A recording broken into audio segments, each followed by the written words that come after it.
Welcome to Sensible Health Solutions, the show where we simplify health and wellness. Join your hosts, Hallie Fields and Dr. Scott Luper, as they share practical tips and expert insight to help you navigate common ailments, nutrition, and overall well-being. Tune in for straightforward advice that empowers you to live a healthier life. Good morning. Good morning, Dr. Luper. How are you? Tip top. Good. Glad to hear. Well, something I thought that comes up so frequently in our clinic here is the immune system. And almost everything we see our patients suffering from is due to some kind of breakdown in the immune system. So often, yeah. Yeah. I had a receptionist just the other day ask, where is the immune system? What is the immune system? So I think that I like it that she's got questions. I She's do too. Hungry for knowledge. Yeah. So let's do a show on immune system. yeah, then. the immune system is basically a bunch of pieces. Yeah, the problem with this subject is it's too big. In order to do this justice, we actually, because we have a half-hour format, we're going to have to do an hour. We should just bust it up into 2 half hours, but this is a two show topic. Uh-huh. So, and the thing I want to do is talk about the immune system and its various parts, of which there are scads. I'm not going to talk about everything because there'd be no way. We don't have a week to do this thing. So, but we'll get the big picture on this thing, and then we're going to focus on ways to get it to work better. Now, yes, I know, in the end, it's going to boil down to eat right and exercise. Really? Again. Okay, so maybe we There's don't some details need to talk along for the 30 way, the minutes or mechanism. an hour about this. All right, well, let's talk about the immune system in kind of a big picture. Just got a satellite view looking down, right, on the Earth. And the immune system is really divided into 2 main categories. The stuff that just helps protect us, it's called the innate immune system. It's stuff that our body just does that just keeps the bacteria out or kills them when they get in without having anything special, just stuff, right? Sticks and stones and machine guns. That's what our body has to be able to take stuff down. The other part of this is the fancy schmancy, new modern version of immune system. That's it's an adaptive immune system. And that's the part where we can get exposed to something that's clever, manages to penetrate our defenses, and we still got a defense. That's the more, interesting, complex, special part of our immune system. It's the newest part of our immune system. Back in the old days, we didn't have that. Mm-hmm. Our ancient ancestors didn't have an adaptive immune system, but now we do, so we're better than we ever were before. But let's go back and talk about the basic, protections that we have. If we pause for a second to think, how do we protect ourselves from bacteria? It's pretty obvious what we got. Let me just go over the short list here. We got skin, and I got to tell you right now that is absolutely the most important defense against infection we have. Our skin. Absolutely. Yeah, it protects us more than anything. Our meat suit. Yeah, it really goes a long way into protecting us. Now, the skin's got some specialized areas, the moist areas. So we have mucous membranes, and we have, a variety of different kind of mucous membranes, some super specialty mucous membranes that produce acid, which is a protective element to our immune system. They break food down, they absorb nutrients. So there's some real, action going on. But all that has elements to it that just keep the bacteria out. Let's just do a deep dive in that one. We'll come back to the other stuff later. We can start. Yeah, we can start on this one. How to keep your immune system working well. So skin is made up of cells and stuff. Cells and stuff. Stuff is super important. Now, we think about the cells because there's skin cells, right? Can we specify Is there what anything the else? What do you mean stuff stuff? is? Yeah, what stuff we talking about? Well, the skin cells, think of it like this. When I grew up, there was a particular kind of bathroom tile that was hexagonal. These little hexagonal tiles that were tiny and kind of all fit in each other on the bathroom floor, and they all had grout in between the cracks.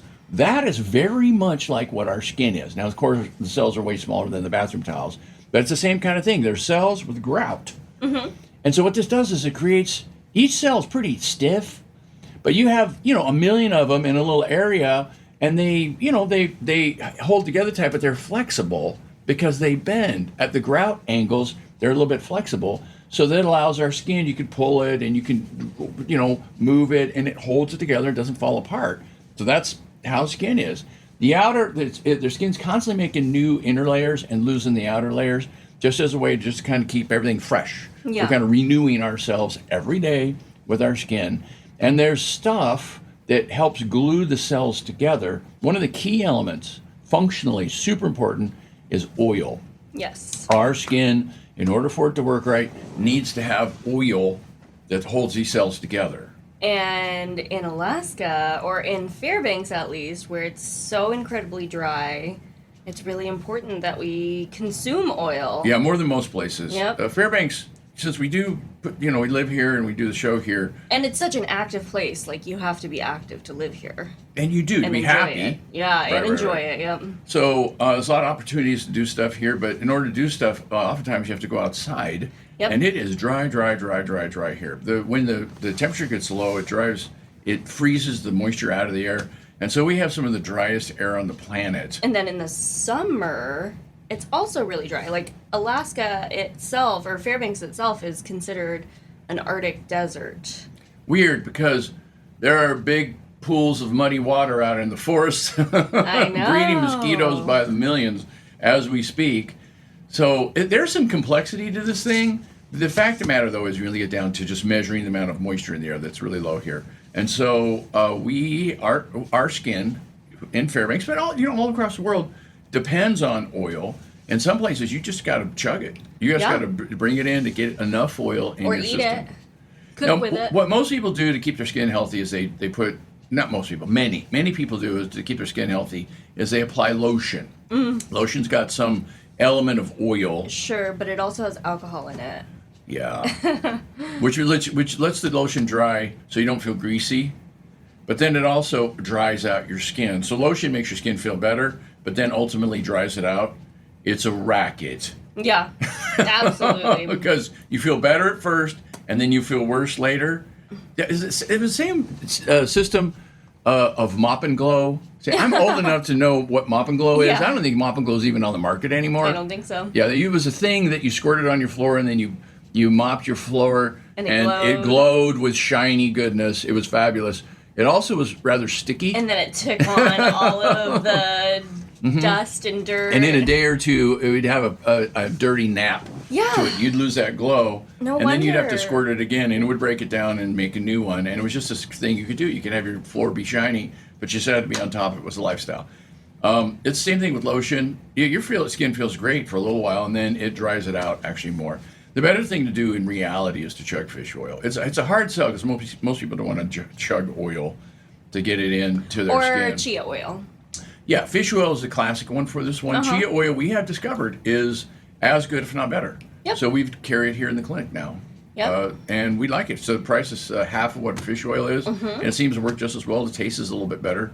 Fish oil is not particularly bad. They put lemon in it to make it The lemon palatable. masks it, and then if you put it in smoothies, it's pretty... Yeah, it you know, hides. It hides zesty. pretty nicely. Or you just take it on a spoon. That's what we end up doing at our house. We just take it on a spoon Rowdy. on a regular basis. Yeah, So- particularly when it's cold and dry. Skin health is very important to the immune system. Yes, it is, and not only skin health, the skin, but also our internal skin, the mucous membranes inside our body, need to have health, and it's the same story for them. They need oil too. They need oil for them to work. We also give people lots and lots of sinus problems, where the sinus get dry, and they get irritable, and they get infected, and they get all kinds of problems. And so it's better was to having chug bloody fish oil. Yeah, it noses. turns out to be the thing to do. They get bloody noses here, Yeah. as common as can be. That was happening this spring, like end of March, April, just bloody noises whenever I'd get in the shower, whenever the humidity would hit People it. run out of oil because it's hard to keep up on that discipline of drinking oil every day. Yep. The natives had oil as part of their diet. They had seal oil and other kinds of blubber and stuff like that. So they were naturally getting lots of oil in. Our modern lifestyle doesn't have that much seal oil and blubber in it, and so we have to make do as best we can. But if you can get access to seal oil and blubber, it'll work fine. Really, for sure, it will. So, other than keeping a healthy skin system, Yeah, no. Let's go back to the digestive system because that's the weak link. there it is. Yeah, because the digestive system is you're taking food that's got bacteria on it and viruses embedded in it, and then you're biting it, chewing up, and swallowing it. That is definitely is a route of entry. And so there's a real danger, more than most things, of getting some kind of infection from the stuff that you eat. And even with all our precautions and modern lifestyle to keep food clean, we still get food borne illnesses occasionally, salmonella and whatever, stuff like that. And so our number one defense, is acid bath. That is part of our innate immune system. Yeah, you can be looked like, well, acid bath? What is this acid bath you speak of? It's called that's just happening in our digestive system. It's not your stomach. So you take food, you eat it. Yeah. It's got bacteria on it. Because it just does. We live in the planet Earth. There's bacteria all over the place. And then it goes through this acid bath, and the bacteria doesn't like the acid, so most of the bacteria just die. They just get eradicated. 98%, 99%, some huge percentage of the amount of bacteria we take in gets killed by an acid bath. But now this is problematic. So many people are on acid blockers. Oh. And so their acid bath is weak. They depend on the cleanliness of the food system. And why are they on acid bath or acid blockers? Yeah, that's a good question. Because they have heartburn. Oh. So if you get heartburn and you feel that acid bubbling up from your stomach, the first thing you're going to think is, I got too much acid. Clearly, I have so much acid, my acid's bubbling up, and so we got to block this acid. It's common sense. You just got too much acid, we just got to block it. And so they invented these pills that block acid. There's different kinds. Well, Tums will quench the acid, doesn't block the acid production. Omeprazole is the famous one. That's what most people are on. And omeprazole literally decreases the amount of acid your stomach produces. But if you're decreasing the amount of acid, you're decreasing your stomach's ability to digest food, which is then creating a lot of yummy, rotten material in your stomach that bad bacteria can feed on and infect and then inflame your immune system. Yeah. So if there's leftover food that's making it down to your lower intestine, that's bad. Yeah. Now, there's going to be some leftovers of some sort because we can't digest everything we eat. We can't digest the fiber. We don't have the enzymes for it. So even if we could extract every last little scrap of nutrients from our food, there's going to be this residue. And the residue goes down the lower intestine and feeds the beneficial bacteria. They make short-chain fatty acids. We eat the short-chain fatty acids. They're happy. We're happy. Everyone's happy. The whole system works great. But if you eat something that's just hard to digest, like pepperoni or pizza or I don't know what, something, and then whatever stuff, and undigested bits, you make it to the lower intestine, that's free food. And the bugs that live there are going to eat it. We're going to have more bacteria in our guts. What might you recommend in contrast to an acid blocker to alleviate the buildup of acid? So that's a good question. It's another show, but let's go ahead and do a touch upon this one. So that we really want acid, so we want the acid to come back. Now, if you go off your acid blocker, you're going to get heartburn on steroids. You're going to get worse heartburn than you ever got because you're going to get what's known as a rebound. Oh. Your body wants to make acid. And it produces too much? It bounces back up. So it's a tricky thing to do. Once you're on these things, it's really hard to stop. And everyone knows, at least everyone who makes these things, that they're bad for you. There's a warning on the box that don't use this more than 3 weeks. And the reason for that is because it's bad for you. It's bad for you because you can get an infection. Your acid bath isn't working anymore, so now you've lost an element of your armor against infection. Now, not to say that everyone who is on an acid blocker gets an infection, but a goodly number will. The percentage goes up. The chances of you getting an infection goes higher than it would be otherwise. So also your chances of getting pneumonia for good and sufficient reasons, kidney problems, IBS, osteoporosis, there's a bunch of stuff goes up when you're on these acid blockers. So if you want to actually get off the acid blocker, what you need to do is you need to stop the fermentation of carbohydrates in your gut. Because what that's doing is making foam, and the foam is doing what foam does, which is rises to the top. I mean, if you've ever had a beer, the foam doesn't go to the bottom. Yeah. It goes to the top. That's what it does. Rise. It goes to the top. So would that be just limiting your amount of carbohydrates? Yeah, it's good. It's not, again, it's another show. That's one thing you could do.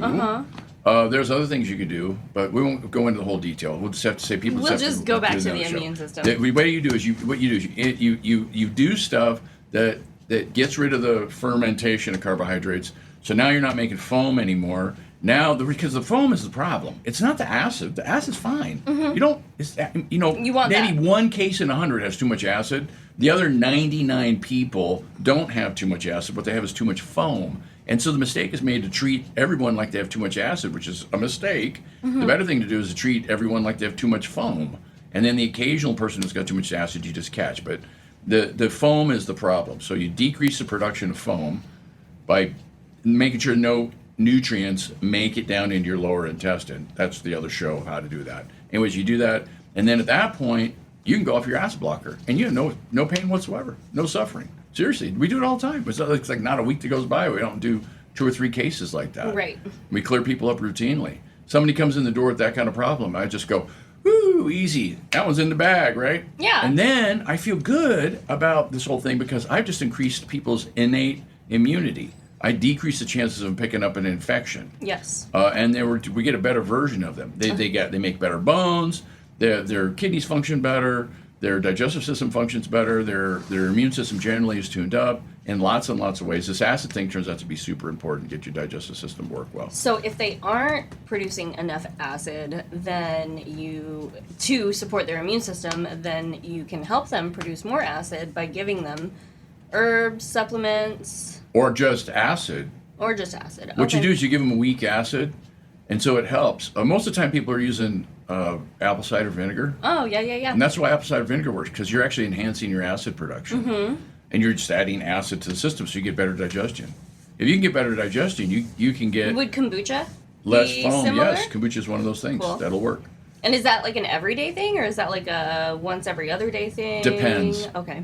Depends. Some people don't need any. It Yeah. turns out to be something that hurts them. Not everybody Right. does well in kombucha or apple cider Well, vinegar. I really enjoy kombucha. I love the flavor. I love drinking it. Lots of people need it. But It'd be better. It enhances Too their health. much of a good thing Yeah, can it be a could bad be a thing. problem. Yeah, it could get too much acid. Yeah. What I mostly use is not kombucha or apple cider vinegar. What I use is betaine hydrochloride. They're these little capsules, and I like them. They're safe. People can adjust the dose. Pills, people tend to like the pills more than doing other stuff. I hate pills personally, but the world around me They loves want them. So. to feel like they're doing something, yeah. And so we have people take acid pills, and there's a number of people. I'm getting a little sidetracked here. There's a number of people that don't they don't absorb iron very well. They don't get enough iron to build their blood, and they're chronically anemic. And I've had maybe half a dozen of these cases over my career. And what I end up having to do with them is put them on acid. That improves the absorption of the iron, and it takes care of the anemia. So it's a thing. Yeah. That's not common, but it's a thing that shows up, enough times that I've seen a few cases. And those people definitely need to be on acid. So the other thing to consider with this digestive system is mucus is another important element of our protection, because our mucous membranes make mucus. That's why they're called mucous membranes. And mucus is goo. So imagine I'm a cell, and you're a pathogen. Yeah, I want to push you away. Except for I don't have any arms, because I'm a cell, right? There's no arms here. So how do I push you away? I exude goo. You build a barrier, I get a yeah. goo blob, and the goo blob pushes you away. Now you can't get through because you're also a cell, and the goo turns out to be super effective And strategy it's of keeping us sticky, apart. and it's thick, and Yeah, you get trapped, and then boop, off you go, because the outer part of the glue blob falls away and goes down into the lower intestine, carrying you with it. I'm safe, you're gone. So mucus turns out to be a super important element to this thing. So what do you do about mucus? I mean, how can you make mucus? The answer is, if you can send more blood to your digestive system, then your digestive system does everything better, including making mucus, because everything it does depends on blood. I mean, it needs materials to make the stuff out of. It needs oxygen to make the energy, the ATP, to generate the motive force to be able to accomplish anything. All this depends on blood. So with blood flow comes life, comes happiness and health. And so you need to increase blood flow. So how do you increase blood flow to your digestive system? if you say exercise. Well, that would actually do it. Yes, you're right. Exercise is helpful. Sleep is super helpful because that's when most of this healing and repair takes place, is at nighttime. The other thing is, if you can just, if you can, the thing about exercise is it helps get rid of the stress chemicals. Stress chemicals are one of the number one causes of low blood flow to your digestive system. Because if you got a lot of stress going on, your body doesn't need to digest your food. This is a low priority element. What you need to do is run from the bear. Right. So the blood is going to the muscles and going to the liver to process. Digestive system goes on low. Yeah. Everything else gets turned up high. Whoop, just turned up high. And now you're running, fighting, climbing trees, doing stuff like that. And this is great. The system's working great. Except for in our modern life, we're fighting bears every day. Oh, yeah. I mean, over and over. Well, and we're doing it voluntarily. Like, we want to fight the bears. Like, we've been trained at this point to constantly be fighting a bear. There's a cultural element to this. Yeah. And I wouldn't. It's not necessarily. Here's the thing. Everybody thinks stress is a killer, and admit it is, but it doesn't have to be. As long as you take physical action, and you enjoy the enlightenment and the liveliness that comes from, having an interesting life, it turns out to be great. You can actually come up with a better life. So I'm not a fan of low stress life.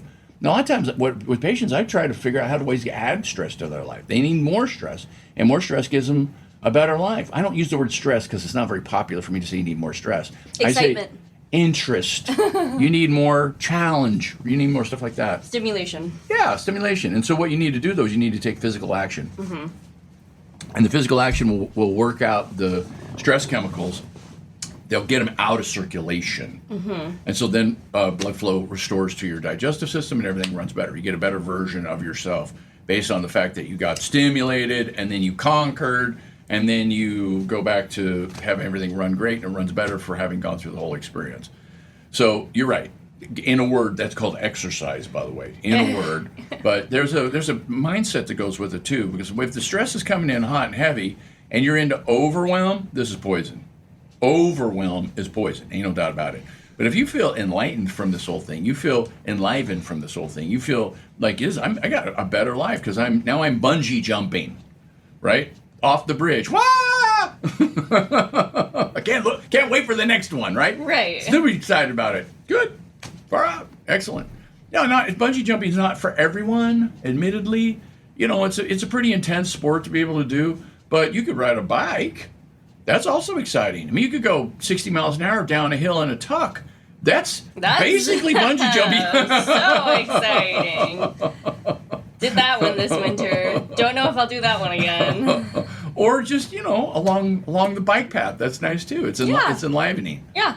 Yeah, it's exciting, and it wakes you up, and your body feels better for it. And what you get is better digestion. See, we're mixing up the conversation about the immune system with how to fix it. Mm-hmm. So if we can get the innate immune system to work better, if our skin is more healthy, if our digestive system lining is more healthy, the mucus that our body produces to protect us is ample, and the acid that our body produces to protect us is ample, we get a better life, and our immune system runs great. And people keep thinking, I need to take an herb or something. I mean, I love herbs. We do herbs every day. Love herbs. Herbs are great, but in this case, it's not really about the herbs. It's more about just the lifestyle.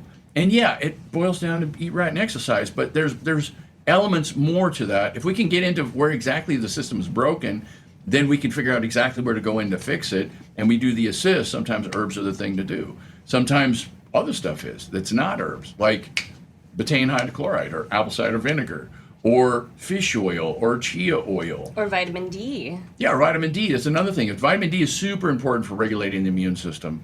It just is one of those things. But vitamin D is not really a vitamin. Just if we discovered vitamin D today, there's like, wow, look, there's this thing. No one would call it a vitamin because it's a hormone. It works like a hormone. It does hormone stuff. Wow. It just happens to be a weird hormone that needs light to activate it. We make the pro-hormone, the pre-hormone. Mm-hmm. It's in our skin. Light shines on our skin, does a conversion, and now we get our hormone that way. It's kind of a weird system, but it's what we inherited. That's how it works. And so we just happened to find it at a time when people were calling things vitamins instead of calling them hormones. But it is really a hormone is what it is, and it does what hormones do. It regulates stuff. And the main thing that vitamin D regulates, what's famous for is regulating the absorption of calcium for our bones, and that's an important task it does, one of about 1,000. The other, 600 things it does relates to immune system function. It regulates immune system function. Let me just give you some basics. If you take vitamin D, the chances of you getting a cold or a flu goes down about 70%. Wow. That's a big number. Yeah. Really? I mean, that's like, a huge thing. That's a very important public health, factoid. If you take vitamin D, your risk of getting sick goes down by 70%. 70%. Wow. Yeah, this is out of doing research in northern climates. Now, in the tropics, this research doesn't pan out because everybody's getting sun all the time. Anyway, everybody's vitamin D levels are fine. But in the north, particularly in the wintertime, we don't get any vitamin D. So we really run the risk of getting low with vitamin D. And so those people, the ones that are low vitamin D, you can do research on those, bring their vitamin D up and see what good it does them because it's super helpful. So this is a very important conversation for people here in Fairbanks or Alaska or Oregon and Washington for that matter, in the northern latitudes. For people in Mexico, not so much. They could stay inside all the time and wear lots of clothes and skin sun blockers. Those people are going to be at risk too because they're living in the shadows all the time. But if you're just a regular person going out without sun blockers and you're getting sun, you're getting conversion. It's fine.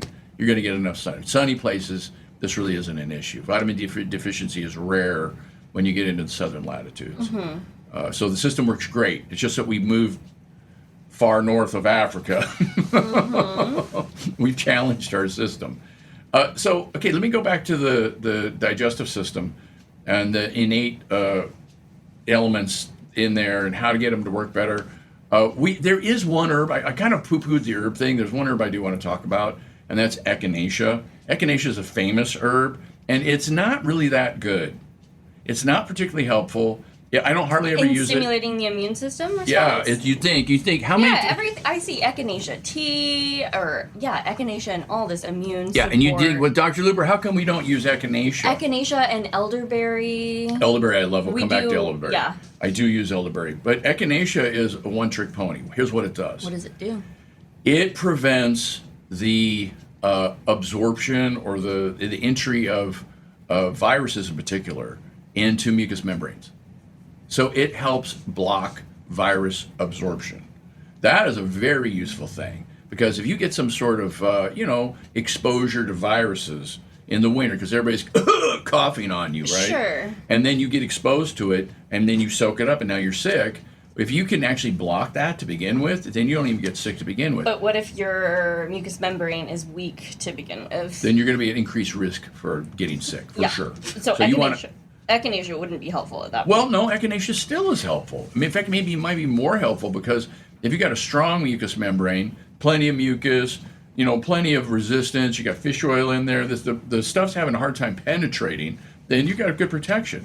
So if you have echinacea, you get even better protection. But if you have a weak protection to begin with, you get echinacea, that's where it really makes the biggest difference. Seriously, that's what will help you the most. Those are the people that help the most. Now, here's the problem with this, and you could I'm sure you figured it out already in your mind. You have to take it before you get sick. Yeah. That's it's not the rub. something you take at time of sick. So by the time people get to us, it's too late. Yes. The ability of echinacea to really have done much is already come and gone. They need to take it as a preventative herb? Yes. Continuously. It's bad, because when you take it continuously, your body gets used to it and it doesn't work anymore. It works because it's novel. So when you first take it, it works best. If you take it longer, it works least. If you take it always, it basically doesn't do anything. So you would just need to time it maybe around flu season? There's the rub on this one. Okay. Tricky. Yeah. No, it's the kind of thing how where... long is too long? If you were taking it for 3 weeks, 4 weeks? Is that too long? Does that build up resistance in your immune system? Okay. No, you're beginning to. Dr. Luper, I think we have run out of time for this episode. Well, we knew we would. Yep. We didn't even talk about the adaptive immune system. Well, when we do that on the next show, we'll review the innate and then start going into the next more advanced version of our immune system. Woo, I'm excited. Wonderful. Thank you. Thanks for tuning in to another episode of Sensible Health Solutions. We hope you found today's discussion enlightening and packed with practical tips to enhance your wellness journey. Remember, small changes can lead to big results. If you enjoyed the episode, don't forget to subscribe and leave us a review on your favorite podcast platform. Your feedback helps us bring you the best content possible. Stay connected with us on social media for more health insights and updates. You can find us at Sensible Health Solutions across all social platforms. Until next time, stay sensible and stay healthy. This content is for informational purposes only and is not a substitute for professional medical advice, diagnosis, or treatment. Seek medical advice from a healthcare professional for any medical conditions.